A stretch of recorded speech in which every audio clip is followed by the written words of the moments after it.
These conversations happened on the evening of October 13, 2020, at Jane's Bar in a usually quiet town in Indiana. Everything you hear is true and plausible.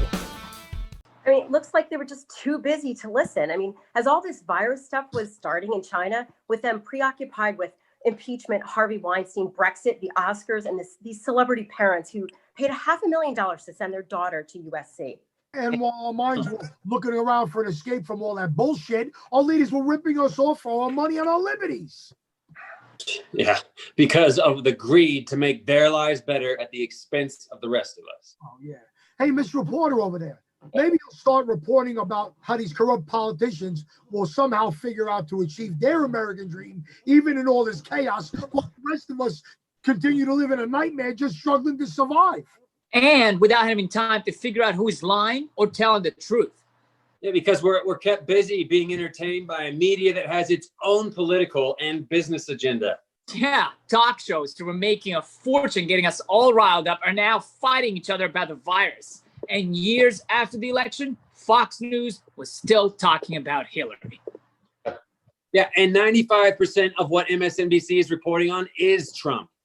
And now it's nonstop bad news about the virus and the economy, right from the Russian investigation to impeachment to this, with trillions spent and nothing done. And none of you media are ever offended enough to do anything about it. Like all this corruption going on. It's like it's all for showing money. So I guess you think that we think it's okay. Hey, take it easy, man. Come on, Chief. Breathe. All right. I'm sorry. Listen, I'm sorry. Listen, I'm just an average Joe and a veteran, but I can't take any more of this bullshit. All this money gets thrown down the rabbit hole, disappearing, and then lining politicians' pockets. I got to struggle in my personal life with politicians like George Bush gets tens of millions of dollars to give speeches, including a couple $100,000 to people like me who are raising money to build homes for wounded warriors who he sent over to Iraq and he should be taken care of in the first place. Yeah, while at the same time, they're asking us private citizens to pay into that fund to build homes that ends up paying him to give a speech. Oh, and then his wife, she gets another $50,000 for her speech. And then Clinton, remember him, made $100 million last year giving speeches. He gets $1 million, and Hillary gets hundreds of thousands of dollars to raise money for poor folks in Haiti whose lives were ripped apart from natural disasters. You know what, man? They all help their friends, their families, and their business partners make millions when they were in office. Now they got the balls to come back to the world for more? Really? And where do you think the virus money is going? I mean, does it ever end? Yeah, millions in pensions and allowances and Secret Service agents who guard them day and night. Well, Congress tried to limit it, but President Obama vetoed the bill. Oh, Obama and his wife are making millions selling their books. Did you know that his national security advisor said that when Obama visited Saudi Arabia, that he and his staff were given suitcases full of jewelry so that when he made a speech in Cairo, it would be favorable to Islam, which it was. Ooh, hey, those suitcases, they were full of those little Saudi keychains and trinkets, like, right? Yeah. You kidding? More like gold, silver, and diamonds. He actually said those gifts should have been turned back over to our government, and he wasn't sure if they were. Yeah, and you'd think with all the money us taxpayers spend to protect the Saudis, they'd give us a better deal on oil. Well, the Bushes are personal friends of the Saudis. Yeah, there are a lot of knowledgeable people still talking about the Saudis being linked to 9/11 and funding ISIS. I mean, yeah, well, and Obama vetoed the bill that was investigating the Saudis. That was actually requested by the relatives of the victims of 9/11. Yeah, with Congress overriding his veto. Yeah, as Bush and Robert Mueller, the director of the FBI, the guy who investigated Trump, prevented the release of the documents exposing who was involved in 9/11. Why are Obama, Bush, and Mueller protecting the Saudis anyway, when 15 of the 19 hijackers that crashed into the towers were Saudis? 15 out of 19. Right after the towers were hit, Bush made sure that the Saudis were right back on a plane going back to Saudi Arabia when no other planes were allowed to fly.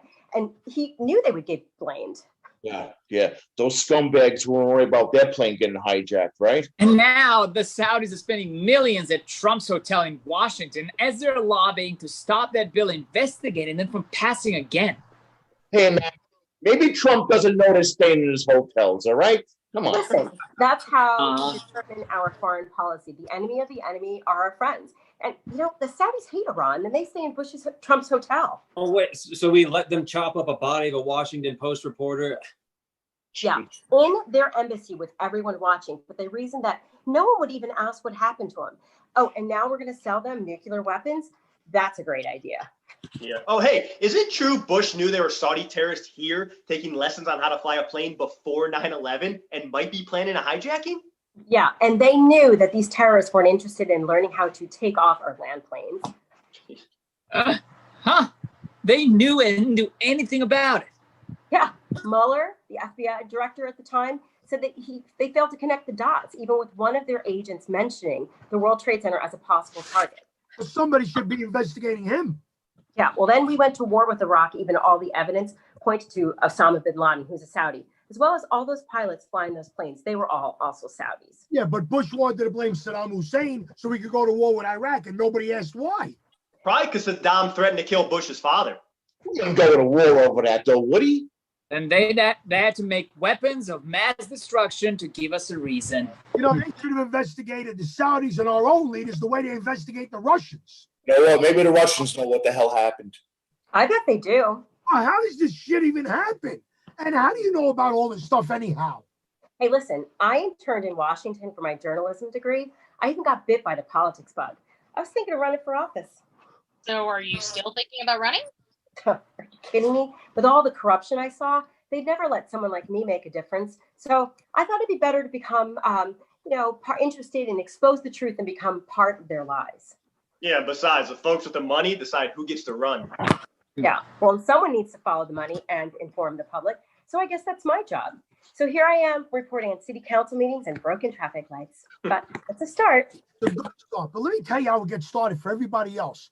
It's when we began putting them on pedestals for what they couldn't do and couldn't accomplish without our support. It's either politicians who need our vote to make our decisions for us, or celebrities to entertain us so they can take our minds off how pitiful we've become. I mean, we made them all stars.